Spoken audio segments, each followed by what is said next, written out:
Okay, I know where you're going, Well, but I want to explain. I don't think it takes a genius to work out where I'm going. But let me ask a question first, then you can respond, please. Okay. Okay? My question is this. You're very, very keen to demand that political leaders, including Sir Keir Starmer here, publicly condemn an attack on a hospital which may not have been Israel, right? And you repeated that throughout your evening on Twitter, right? That's true. But what you are not prepared to do yourself as the ambassador to the UK, because I've checked your Twitter feed and you've not done this, and to my knowledge you've not done this in public, you're not prepared to condemn Hamas for the slaughter of 1,400 innocent people in Israel on October the 7th. So I give you the chance, given that you want others to condemn acts that kill people, even if they're not responsible, given that Hamas have brazenly admitted responsibility for what they did, are you prepared to condemn it? Piers, you know, this game and this narrative... It's not a game. It's a game, it's a game, it's a game. Why? I'll tell you why. Why should you demand condemnation of people dying, but not be prepared to condemn it yourself? Allow me to explain it to you and to your viewers why it is a game, and a very vicious, unfair, asymmetric game that has contributed to the oppression of my people for 100 years. Number one, you know our position. You know that Hamas is just a militant group that was created 20, 30 years ago. You think they're terrorists? You asked me this question? Okay. What is the definition of terrorism? Well, I'll just ask you. What you think is the definition of terrorism? The UK government, I'll give you the UK government I'll give you the definition. Has them as a prescribed Piers, I'll give you the international United Nations definition of terrorism. It is the unlawful use of violence against civilians to terrorize them for the sake of a political agenda. Agreed? Agreed? Unlawful violence against civilians. Do you... And answer me, please. Well, no, I've asked you a question. Do you consider Israel to be Ambassador, with respect, I'm asking you a terrorist state? Do you consider Israel to be a terrorist Ambassador, state? If you won't answer me, why should I answer you? Did we agree? Did we agree on the definition of terrorism? I've asked you, is Hamas a terror group? Israel has been targeting civilians in front of your eyes for 75 years. But why should I answer any of your questions if you won't answer mine? Deliberate targeting, and not just this round. 2014, you know all that happened. 2005. I'm very aware of the history. Okay, then you are I've been very critical of Israel over the years. Is Israel a terrorist state? I'm asking you the question. Is Israel a terrorist state? Ambassador. Well, this is the asymmetry. Ambassador. Answer me and I'll answer you about Hamas. It's not how this works. No, it is. It's my show. It is. And you're a guest on my show. It is. From now on, this is the way it works. Okay, but there has to be equity and symmetry. You are the ambassador to the United Kingdom. We are equal. I'll ask you a question. You are the ambassador. I am. Proudly so. Proudly so. I'll ask you a question. And you've been here, I think, since 2018. Yes. You've been ambassador for 5 years, right? Yes, and I was in the US before. Right, and the UK government has Hamas identified as a prescribed terror group. Do you agree with that? That's the UK business. You don't agree? No. This is not about me agreeing or agreeing. I'd like the UK to designate the Kahanist in the Israeli government as a terrorist group. You may want other groups designated. As a terrorist group. I want to see But as the Palestinian ambassador, do you disagree with Hamas being prescribed as a terror group? Get my point. Please, get my point. I want to see equal treatment, and I will accept the equal rules. If these rules are applied on the Israelis, I would raise my hand and accept it. I will put my hand on my heart. Let me say this to you. Do you consider Israel to be a terrorist state? Let me say this to you. That's number one. Number two, I'll ask you, do you accept the UK? You asked me about the UK government. The UK designates Palestine as the occupied Palestinian territory, right? OPT. We are occupied. Do you accept that designation? Well, it's an interesting question about occupation, isn't it? That's your government. I think the Palestinians have lived in a very repressive... So it's not occupation? Well, it's a repression, right? What? They are living. You don't accept international. They are living as repressed people. So I have for years. Oppressed by what? Well, they're oppressed by Israel effectively keeping people trapped in Gaza, right? And they have the ability, as they've shown in the last few days, to turn on and off water, to turn on and off food supply. I think all this is wrong. What about the West Bank? Ambassador, I think it's all wrong. But let me just ask. No. This is a major point. You're not interviewing me. Is it an occupation? Ambassador, you're not interviewing me. What you're trying to do, if you don't mind me saying, you are distracting from my original question. It's a conversation. Respectfully, Ambassador. It's a conversation. I was interested that you last night were demanding that political leaders like Keir Starmer condemn a supposed attack by Israelis on a hospital, which now looks like it wasn't by Israelis. And I'm simply saying to you, you keep repeating if you want parroting this, Ambassador, let me finish my question. How do you know it's not by Israelis? I don't. How do you know? I don't. So don't say it. But nor do you. I know what I'm saying. I represent the situation. You do not know it was an Israeli airstrike. You hold me accountable next time. You're neutral. Okay. You're neutral. I am neutral. I'm not neutral. Okay, I get that. So, no. Okay. You are being biased. That is honest of you. You are taking the Israeli side. No, I'm not. You are. I'm not saying... You are following the cue from Israel. No, I'm not. Okay. I'm saying the BBC Verify unit has said tonight, do you think they're impartial in this or not? They shouldn't. They won't even call Hamas terrorists. This is none of their business. This is the business of Karim Khan, the prosecutor. I'm going to ask you one more time, and you don't have to answer this question if you don't want to. It's entirely down to you. But given that last night you wanted people to condemn what happened last night, in your belief that it was an Israeli airstrike, and you were ferocious in demanding that repeatedly, will you now take the opportunity to condemn what Hamas did on October the 7th? I only ask you one more time. 22 Arab states convened at the beginning of this, including my state, my government, and they condemned. Do you personally condemn it? They condemned the killing of civilians from all sides. Right. You know what is Not all sides. No, from all sides. No, do you condemn what happened on October the 7th? Why are you so reluctant to condemn it? You asked. You were the one last night demanding people condemn things. I'll tell you why. I would be the first to condemn. If I ever saw you asking an Israeli official to condemn, did you ask the ambassador to condemn all the atrocities? I will be asking. I'll tell you. I will be asking the representative of the ambassador. No. You had the ambassador before me. You did not Yes. ask her to condemn anything. Then you didn't watch the interview. I did. Yeah. I did. Okay. Let me ask you one more time. I did. Because I'm not sure if you heard my question. I will not answer this question unless you allow me to explain. No, that's fine. You don't have to answer it. No, I'll tell you. But if you're not going to answer it, don't demand that other people condemn things. No. And certainly don't ask me to condemn things. Piers. If you won't condemn 1,400 people being slaughtered... Our position. How can you not condemn what they did? Our position is very clear. I represent the Palestinian leadership and people. I represent the PLO. That's the sole legitimate representation of the Palestinian people. President Mahmoud Abbas, the government. I know. Hamas is not part of the government. I know. Okay, that's number one. Number two, that legitimate representation I represent have committed for 30 years for first non-violence and negotiations. I belong to that camp. You're asking the wrong person. Committed to international resolutions and committed to the recognition of Israel. We recognize the state of Israel long before anyone else. And we still waiting for Israel's recognition of us. And guess what happened in this 30 years? Every political avenue was blocked. Every legal avenue like the ICJ and the ICC is blocked. Every hope for any Palestinian is blocked. You are talking to a person who religiously believes in non-violence. So please don't ask me that question. If you believe in non-violence, Ambassador, why are you reluctant? If you believe in non-violence, that's why I picked diplomacy. Why are you so reluctant That's to why I condemn wanted to become an the ambassador. worst Because terror I attack believe in the power. I believe in the power of diplomacy. I believe in the power of non-violence. Okay. I believe that we should always return and maintain the moral high ground. But that's why I am answering the way I'm answering. Okay, I understand. That's why I'm challenging you. Okay, because understand. the moment I accept your question is the moment I accept we are the instigators of violence. We are the aggressors. And I asked you the question before. I actually didn't say that. No. I didn't say that to you. I I understand you're not part of Hamas. No. Not me only. I understand the entire Palestinian people are the instigators. I understand you're not. The question. I understand you're not Hamas. Let me explain, Piers, please. But I understand it. Cool down. The moment I accept this logic of condemnation, in the lack of Israeli officials being asked by you and everybody else to condemn, that moment I accept that my people are lesser of a people, that we are not equal, that we are a lesser of a, children of a God. And I don't believe that. Okay, no, I think. And I think Palestinian people are absolutely entitled to fairness and equality and human rights, many of the things they've been deprived of for decades. I would love to see peace in the Middle East, but nobody can show me how what Hamas did on October the 7th has done anything for the Palestinian people other than set everything back and make peace even more unlikely. The moment I see that equity, that balance, I'll be the first to use any word you want.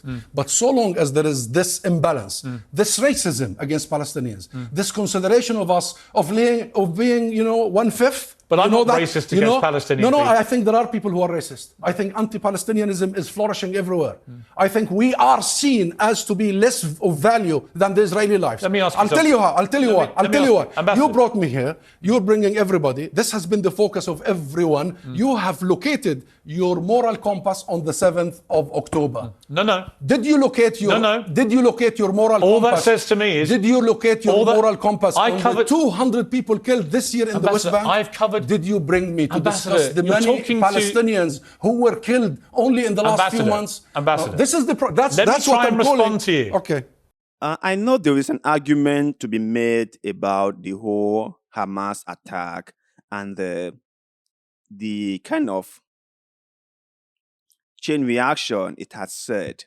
And the most people believe that the attack on Israel didn't really get them any favor. But we must remember one thing. Even before I get to that, let me just say this, just for clarity's sake. No one is condoning what Hamas did. No one is saying that what Hamas did was appropriate or was necessary.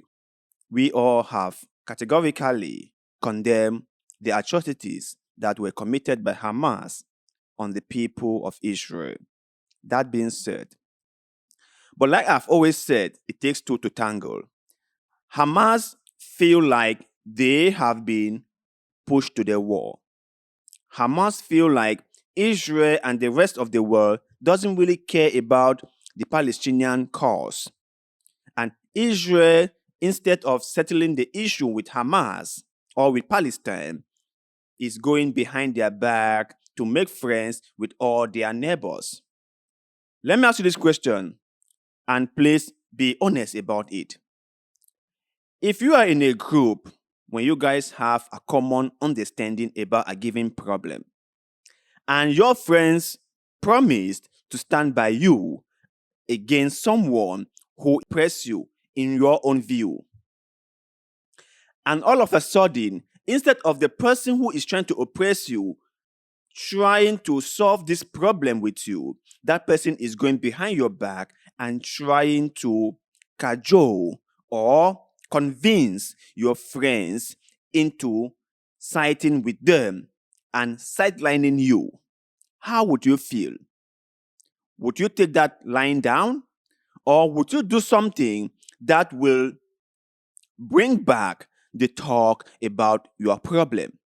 Because remember, if Hamas just took this line low, if Hamas didn't do anything that would bring back the conversation of the Palestinian cause, it would have been forgotten. Because from the look of things, it wasn't even on the front burner. It has been placed at the back burner. It wasn't something that people were even thinking about. Israel under Benjamin Netanyahu has been going around trying to make deals with Arab nations and just sidelining Palestine. If this hadn't occurred, maybe the deal they were trying to do with Saudi Arabia would have been completed by now. Maybe. So Hamas needed to do something so huge that will get the world talking, that will bring back people's memory on the issue Hamas have been talking about for many years. Now, what Hamas did was very wrong. The innocent lives of Israel citizens that were cut short is totally wrong, and I will not appreciate such evil. But then again, if you are pushed to the wall, what do? If someone corner you and you knew that there was no way out, what would you do? That is the question. Would you fight back? I've been a journalist for 30 years. I've run major national newspapers. I had a daily show at CNN for 4 years. If you actually go back and look at what I did, including, for example, a 2-year campaign against the Iraq War, which I thought was an illegal invasion of a Middle Eastern country. So please do not pigeonhole me as somebody that has no compassion for Palestinian people. But don't generalize. You oppose the war. I've been getting Palestinians on all week.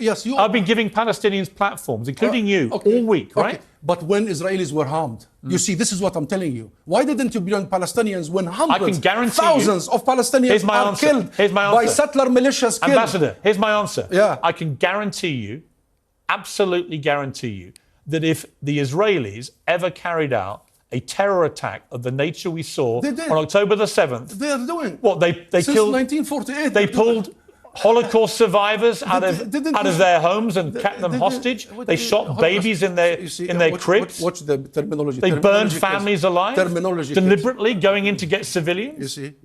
You see, your responsibility is to really use the right terminology here. Why?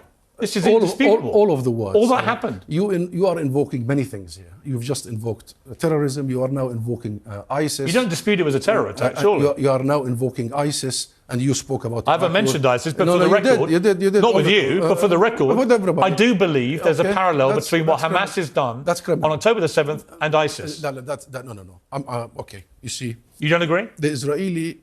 Look, what happened on the 7th of October is not condoned. We reject wholeheartedly the targeting of civilians. Our culture, our upbringing, who we are as Palestinian Christian and Muslims, what happened is non-Palestinian. How is that? And we reject it. And we want to continue maintaining the moral grounds of our cause. Very right. Let me ask you this. Okay. Let me continue. Yeah. Let me continue. Okay. However, since the 7th of October, the first moment, Israel started preparing and putting together a huge campaign to delegitimize the Palestinian people, to link Hamas to ISIS, and then link Hamas to the Palestinian people, then link the Palestinian people to ISIS, then do the ethnic cleansing and the mass destruction and the mass murder you are following on your screensets. Okay, that's exactly what happened. Then the international media, mainstream media, were literally following the cues. ISIS, you talked about Iraq all the time. ISIS is a group of criminals who gathered from all over, mercenaries who were there to kill and only to kill with no real agenda. You agree? Yes. You think Palestinians are that? No. Don't you think we have a political and legal case to make? But I think so why are we using these terms? Ambassador, we are using these terms to allow the Israeli war machine to kill en masse. Let me respond. That's why we're using. Let me respond. So everybody who uses these words is complicit. Ambassador, everyone, let me respond. Everyone. Let me respond. Okay, respond, please. I do not believe that most Palestinian people support what Hamas did on October the 7th. I do not believe you do. I do not believe the Palestinian Authority does. So do not think for a moment that I think you're all the same. Okay. I think Hamas is a terror group who committed an act of unspeakable depravity and terrorism, and they must be held accountable. The question is, what is an acceptable way to hold them accountable? I do not believe a full ground invasion will do anything but make this 10 times worse, for the record. But let me ask you this. There are 200 hostages, I think 199 hostages being kept by Hamas. Should they be released? Yes. They include children, they include Holocaust survivors. What is your view? All hostages should be released. First of all, they should be kept safe and protected, and they should be released, but hostages from all sides. How do we get to peace here, Ambassador? Final question. We have 5,000 hostages in Israeli jail, including children and women. Let me ask. We have many of them. You made your point. Who are rounded there without charge or trial. Let me ask you, everybody has to be released. I've got to wrap this. The final question. How do we get to peace from here? It seems to me, after 30 years of covering this conflict, we've never been further away from peace between Israel and Palestine. How do we get to peace here? By listening from your heart and your brain that this is a people's struggle for 106 years. 106 years because it all started here. The Balfour Declaration by the British Empire, where they promised our land without consulting us. And they turned us in that 67 words into non-Jewish minorities. We were 98% of the population. We had lived there for millennia. We were the cradle of civilization. We produced every prophet. Palestine is the birthplace of Christianity. We were literally the hub of the region, the linkage between Europe, Asia, and Africa. And all of a sudden, we are only a non-Jewish minorities. And then Britain took over our land. And not only they denied our peoplehood and nationhood in 1917, but they denied us during the mandate our statehood, because the contract with the League of Nations was Britain will come and take mandate of Palestine to prepare us and to recognize us as a state as Palestine. You know what happened in the Nakba and the mass expulsion, the Jewish militias at the time ethnically cleansed 2/3 of our nation, including including my own parents. So I know the history. And I have great sympathy, by the way, with what happened to Palestine. Since then, my people 67 and the military occupation that we discussed. Since then, this is a people's struggle for freedom, for justice, for equality.